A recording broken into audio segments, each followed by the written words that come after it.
Bonjour, 8e vidéo sur les migraines. Je réponds à la question: qu'en est-il pour les migraines hormonales? Alors les migraines hormonales, cela signifie que les migraines vont être rythmées par le cycle hormonal.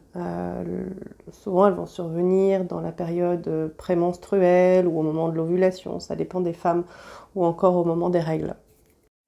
Alors lorsqu'il y a des symptômes, que ce soit des migraines ou d'autres symptômes qui surviennent au moment des règles ou alors qui sont rythmés par le cycle hormonal, cela est en lien soit avec la féminité de manière générale, car les règles renvoient à notre féminité, et ou à la maternité. Alors maternité au sens large, ça peut être le fait d'être enceinte ou d'avoir le risque de tomber enceinte ou de ne pas être enceinte. Les règles nous rappellent que nous ne sommes pas enceintes, ou encore le fait d'être maman. Et dans le commentaire ci-dessus, je ne sais pas du tout si c'est le cas pour cette personne, mais elle dit je fais des migraines depuis que j'ai eu mon premier enfant. Et donc je vais vous parler de l'exemple de cette femme également qui avait déjà des migraines étant jeune, mais qui se sont nettement aggravées à la naissance de son premier enfant.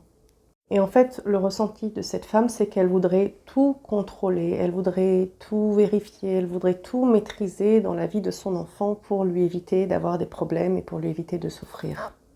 Elle dit qu'elle a peur pour son enfant, qu'elle se fait beaucoup de soucis pour lui et qu'elle a perdu son insouciance depuis qu'elle est maman. Elle dit encore: je réfléchis trop, je veux tout organiser, j'ai conscience que je ne le laisse pas assez faire ses expériences. Alors là encore, comme vous l'avez compris au fil de mes vidéos, il y a des mémoires dans le passé.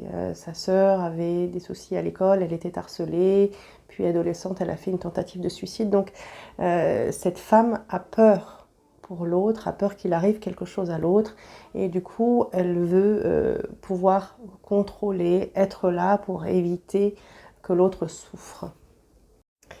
Alors de manière générale, que cela nous concerne ou que cela concerne nos proches, même nos enfants, il va falloir accepter de ne pas pouvoir tout contrôler. Il va falloir accepter de faire confiance à la vie, de se faire confiance, de faire confiance à nos proches et d'accepter une certaine part d'impuissance à éviter les problèmes, les soucis, à éviter la souffrance pour nous ou pour nos proches. Car les hauts et les bas, ça fait partie de la vie.